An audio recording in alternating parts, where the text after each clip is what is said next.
Por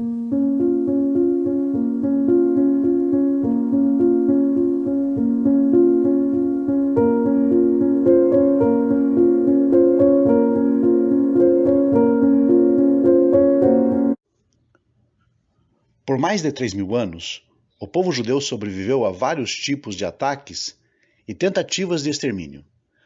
Dos egípcios aos gregos, dos romanos aos nazistas, muitos foram os que se levantaram contra eles, mas não tiveram sucesso em suas tentativas de exterminá-los.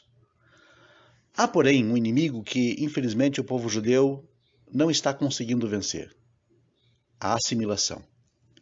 E este não é um fenômeno novo, estritamente falando. A assimilação significa a perda ou o abandono dos valores judaicos, da cultura e da sua fé ancestral, algo que vem mutilando o perfil do povo ao longo de séculos, talvez mesmo até de milênios. Muitos judeus têm abandonado a cultura ancestral e o judaísmo sem nem mesmo saber o que estão deixando para trás. Mais de 3.000 anos de sabedoria, conhecimento e valores que foram ciosamente guardados ou desenvolvidos e transmitidos ao povo desde os dias de Moisés até o momento presente. E isso de geração em geração, ininterruptamente. Mas afinal, o que há de tão especial na tradição monoteísta do povo judeu? Tradição esta pela qual seus antepassados muitas vezes deram a vida para mantê-la como seu legado às gerações vindouras.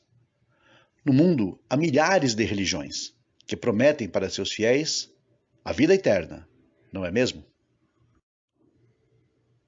Não é verdade, porém, que a imensa maioria dessas religiões ensina que basta crer em algo ou alguém para que assim se obtenha a salvação e uma morada no céu?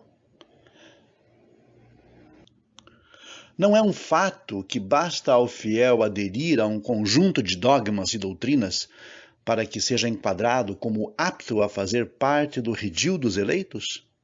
Não é fato que a maioria dessas religiões acredita que um ser espiritual vil e maléfico é o verdadeiro culpado pelos erros dos homens e que, depositando fé num suposto homem santo, num semideus, todas as faltas dos homens serão lançadas na conta daquele ser maligno, ficando assim o homem livre da sua responsabilidade? Quantas dessas religiões, porém, ensinam que há, na verdade, não um caminho apenas, mas sim dois caminhos para se achegar ao divino? Quantas religiões ensinam que você não precisa subscrever aos seus costumes e tradições para que tenha uma porção no mundo vindouro? Quantas religiões, enfim, nos ensinam que, no final das contas, suas crenças não mudarão o mundo, mas sim as suas atitudes? E da mesma forma, qual religião sempre foi perseguida sem jamais ter perseguido outra? Que povo foi aquele que mais sofreu perseguição por questões de ordem religiosa? É claro que foi o judaísmo. Notoriamente, o judaísmo sofreu perseguições e ataques de antissemitas porque ia sempre na corrente contrária aos maus hábitos e à hipocrisia do sistema religioso governante dos dias antigos.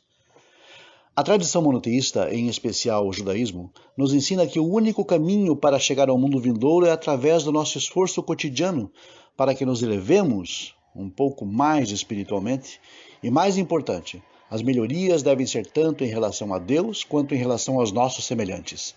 Mesmo nas atividades cotidianas mais simples, há sempre como crescer e melhorar.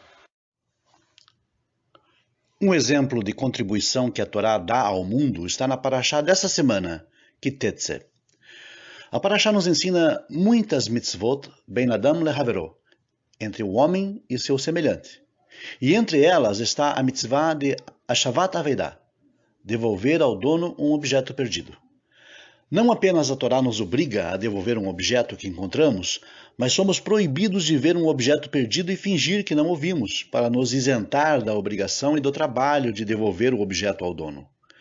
Porém, se refletirmos um pouco, será que esta não é uma mitzvah lógica que cumpriríamos mesmo se a Torá não nos tivesse ensinado?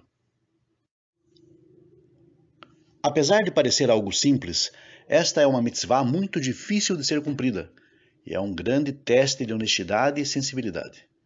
Quando encontramos um objeto perdido na rua, principalmente se for algo de valor elevado, é muito tentador ficar com o objeto, mesmo sabendo que é de outra pessoa. Afinal, ninguém está olhando e ninguém vai ficar sabendo mesmo. Além disso, já que não sabemos quem perdeu o objeto, quem o perdeu torna-se alguém sem rosto, sem personalidade.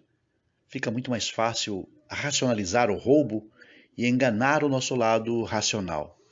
Deus nos ordenou esta mitzvah para que possamos trabalhar a nossa honestidade, mesmo quando ninguém está olhando. Fora isso, a mitzvah de Hashavat Avedá também nos ajuda a ter mais sensibilidade, a sentir um pouco a dor dos outros, a quebrar o nosso egoísmo. E a grande novidade é que, apesar de ser algo lógico, se Deus não tivesse ordenado que devolvêssemos um objeto encontrado, provavelmente nós não o faríamos. Temos uma prova disso ao comparar os valores ensinados pelo judaísmo com os modernos valores da nossa sociedade. Por exemplo, segundo os valores ocidentais, achado não é roubado. Mas quem definiu isso?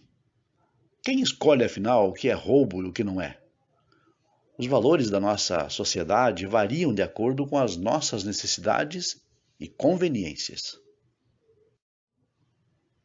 Fixamos sim as regras de acordo com os nossos interesses momentâneos. Será que isso é fazer o que é correto? Será que as consequências são positivas? Na nossa sociedade, o mais importante são os direitos. Porém, o que acontece quando todos têm apenas direitos?